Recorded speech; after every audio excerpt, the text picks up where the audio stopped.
샬롬 할렐루야. 우리를 불꽃 같은 눈동자로 지켜주시고 동행해 주시며 축복 가운데로 인도하여 주시는 사랑에 좋으신 아버지 하나님께 모든 감사와 영광을 높이 올려 드리옵나이다. 아멘. 사랑에 좋으신 아버지 하나님께 모든 감사와 영광을 돌리고 돌려 드리옵나이다. 아멘. 순종입니다.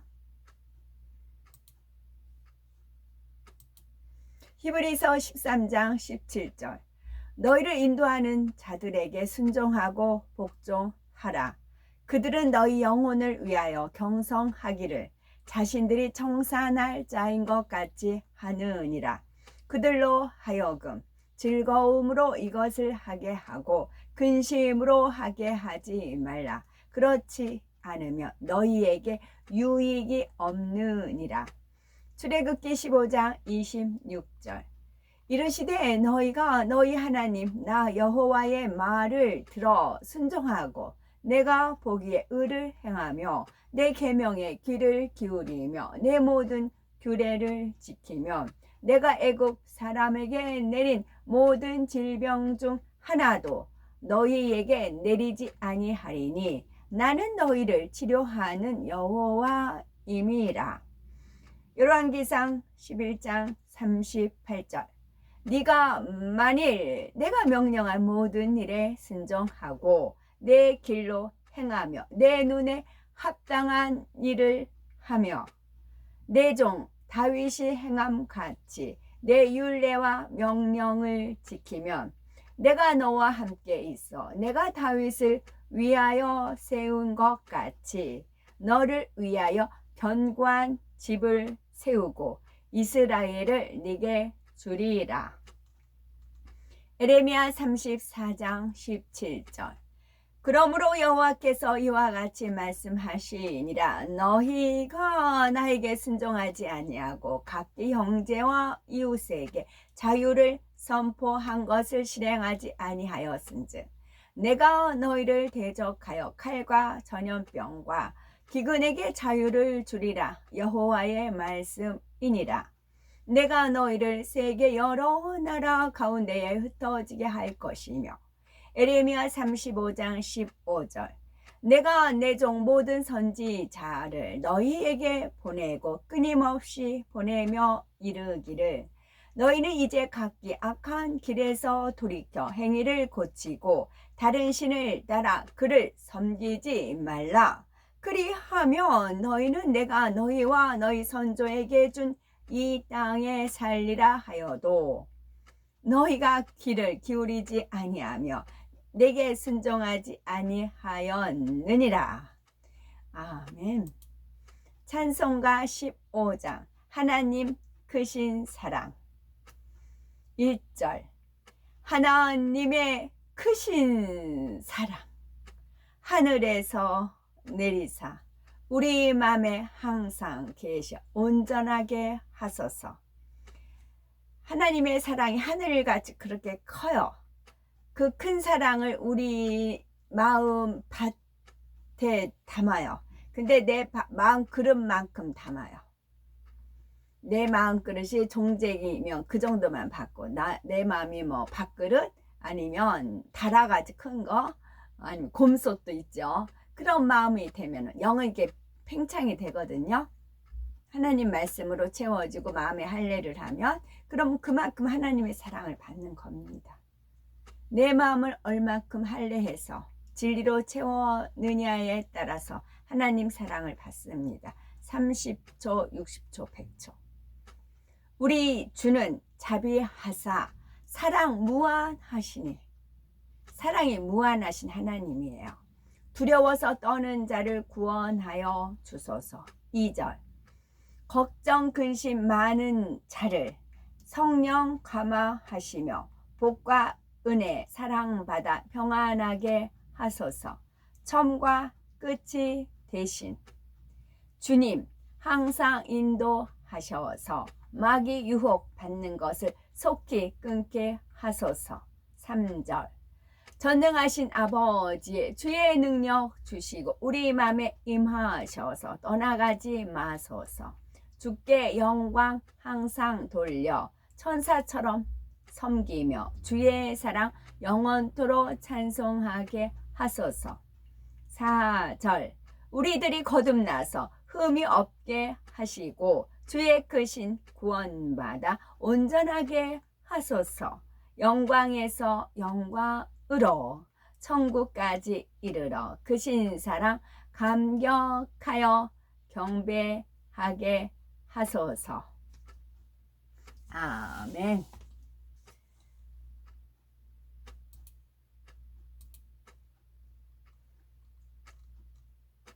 요한계시록 21장에 보면 그 성곽은 벽옥으로 쌓였고 그 성은 정금인데 맑은 유리 같더라 하면서 첫째 기초석은 벽옥이요 라면서 이렇게 쭉 나와요. 천국의 벽은 이 땅의 것처럼 푸르기는 합니다. 그런데 하얀 바탕에 푸른빛이 섞인 듯하여 진하지 않고 아주 매우 맑고 투명한 빛깔입니다. 벽옥의 푸른빛과 함께 수정같이 맑은 느낌이 드는 거죠. 하나님께서는 그 느낌을 최대한 이 땅의 것으로 표현하자면 바다가 파도 칠 때 햇빛이 파도에 반사되어 나오는 푸른빛을 연상하면 되는 거죠. 이 푸른빛은 아버지 하나님의 청아함과 티없이 맑고 정직함, 의로우심을 느낄 수가 있는 것입니다. 벽옥은 믿음을 상징하는데 기초석으로서 벽옥은 영적인 믿음을 상징합니다. 영적인 믿음은 하나님의 모든 말씀을 중심에서 온전히 믿는 것입니다. 불완전하게 아니고 온전히 완전할 온, 온전할 온. 이는 한번 믿은 것을 변함없이 믿는 것이며 하나님의 말씀을 변함없이 믿기에 항상 순종의 행함이 따르는 것이지요. 반면에 육적인 믿음을 지닌 사람은 자신의 생각과 자신의 이론과 자신의 지식에 맞는 것만 믿습니다. 자기 입맛에 맞는 것만 골라 빼먹는 거 있죠. 또 처음에 믿습니다라고 고백을 하지만 막상 어려운 현실에 부딪히고 자기한테 불리할 것 같으면 의심하죠. 기도하다가 중간에 포기해 버리거나 하나님 말씀에 순종한다 하다가도 한두 번 해보고는 그만둡니다.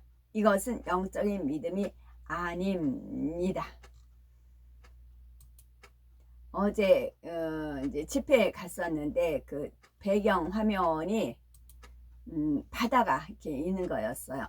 바다, 그러면 위에서 빗줄기가 나왔어요. 그래서 그 바다와 빗줄기에 이제 그러면서 이 벽옥이라는 지금 읽어드린 이 말씀이 막 순간적으로 떠올랐어요. 그래서 아버지 너무 좋네요. 그러고 있었어요. 그랬더니 아버지 하나님께서 뭐 하나를 떠올려 주세요. 청어. 그래, 청어이라 그러시는 거예요. 거기 이제 목사님이 청어로, 어떤 목사님은 썩어도 준치라고 표현하신 그 목사님이 있었고, 이 목사님은 그래 청어니라 그러시는 거 있죠. 깨끗한 물고기이니라. 그랬더니 여기 아버지 하나님의 마음이 청아함과 티 없이 맑고 정직함, 의로우심이 아버지 마음인 겁니다. 그래서 청어니라 이제 그러세요. 그래서 청어에는 매기가 있고 이제 그런 게 또 있어요. 그래서 삶이 순탄치 않고 고달프고 힘들고 항상 가시처럼 누군가가 막 찌르고 그랬구나, 그런 생각이 들었어요. 그래서 청어에 관한 이제 많은 아는 얘기인데 다시 한번 제가, 이거는 토인비가 쓴 도전과 응전에서 나오는 말이네요. 이거는 도전 정신, 도전과 응전, 인류 문명의 흥망성쇠를 이끈 아놀드 토인비의 키워드인데요. 도전하는 사람만이 이룰 수가 있습니다. 모든 성취의 첫걸음은 도전입니다. 여기서 도전과 응전이라는 거에서 청어를 살리는 매기 효과라는 게 있지요. 쭉 읽을게요. 18세기 영국의 어부들은 동쪽 해안과 노르웨이 사이에 있는 북해로 나가서 생선을 잡았죠. 북해의 찬물을 좋아하는 푸른 청어는 어부들의 생계를 책임졌죠. 그런데 문제는 청어도 뱃멀리를 하는지 런던에 도착하기도 전에 지쳐서 죽는 것입니다. 어부들은 어쩔 수 없이 팔팔한 청어 대신 냉동한 청어를 가져올 수밖에 없었죠. 그런데 어느 어부는 남들과 달리 살아있는 청어를 부둣가에 내렸고 거기로 사람들이 다 몰려가는 것이었습니다.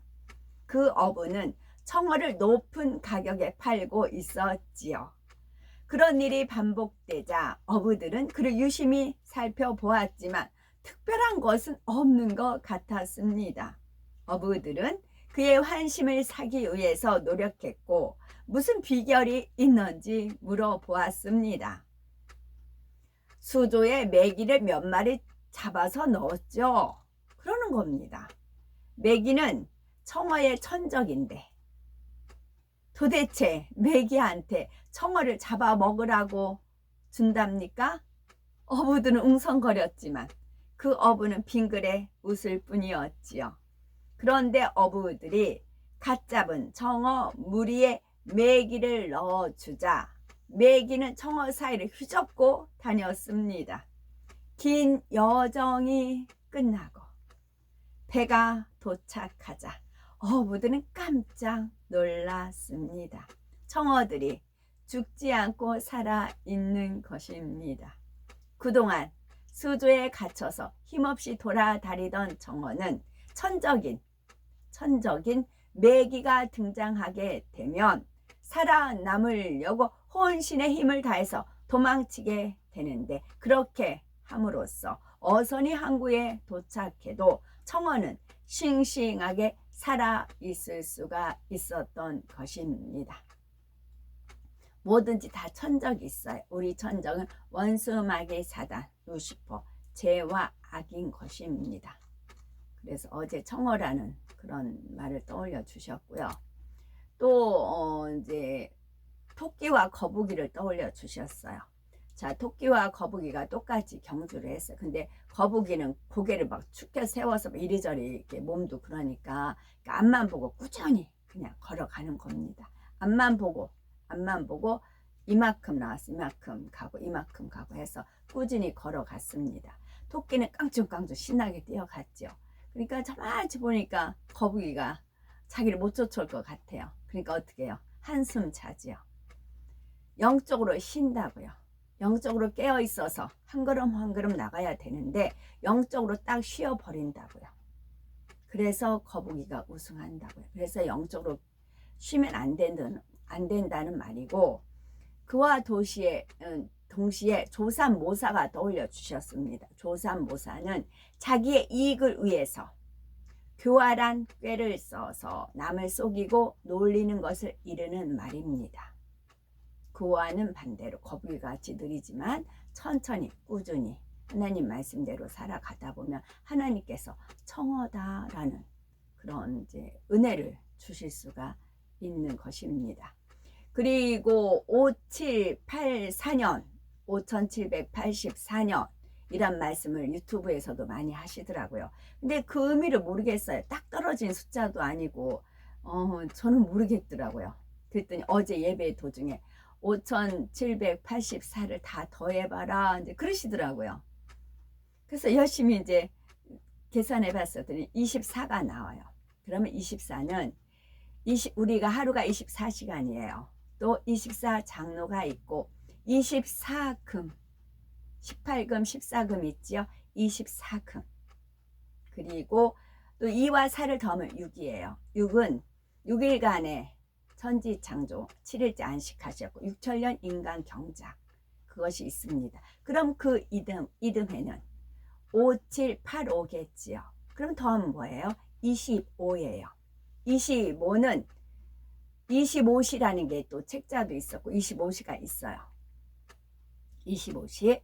근데 2와 5를 더하면 7이에요. 그럼 그 이듬해는 어떻게 되냐?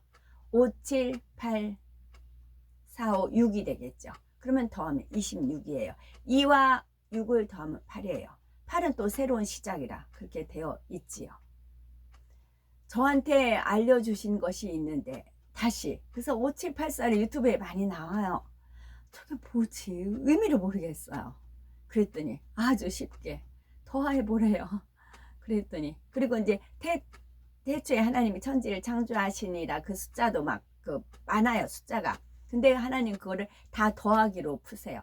더해봐라 더해봐라 더해봐라. 그럼 최소 숫자 나올 때까지 더해보면은 답이 나와요. 그렇게 어제는 은혜를 내려 주셨습니다. 그 이제 청어라는 말씀을 듣기까지는 영적인 믿음이요.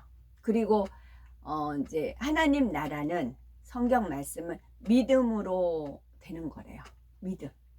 믿음으로 이루어지는 거래요. 믿었을 때 주어지는 것이고 또 한 가지 더 아버지 하나님께서 주신 은혜인데 콜럼버스 신대륙 발견을 누가 했어요? 콜럼버스가 했지요.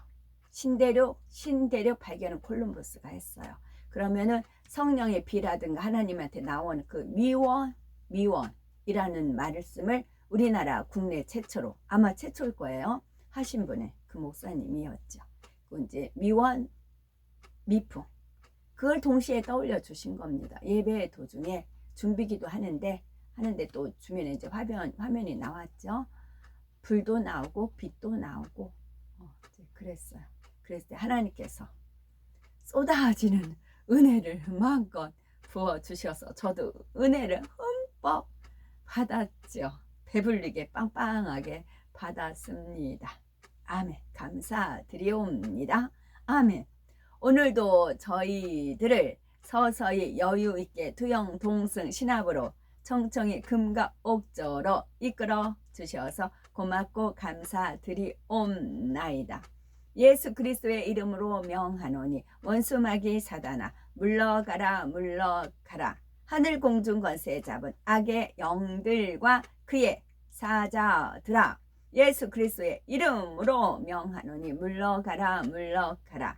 아버지 하나님 천군 천사와 성령의 불담으로 우리의 생각과 우리의 마음과 우리의 입술과 우리의 마음의 묵상과 우리의 모든 상황과 여건과 조건들을 지켜 보호하여 주옵소서. 또한 주님의 불꽃 같은 눈동자로 지키어 보호하여 주옵소서. 감사드리오며 길이요 진리요 생명이요 부활이요 생명이요 영생이 되시는 우리 주 예수 그리스도 이름 받들어 기도 올려 드리옵나이다. 아멘.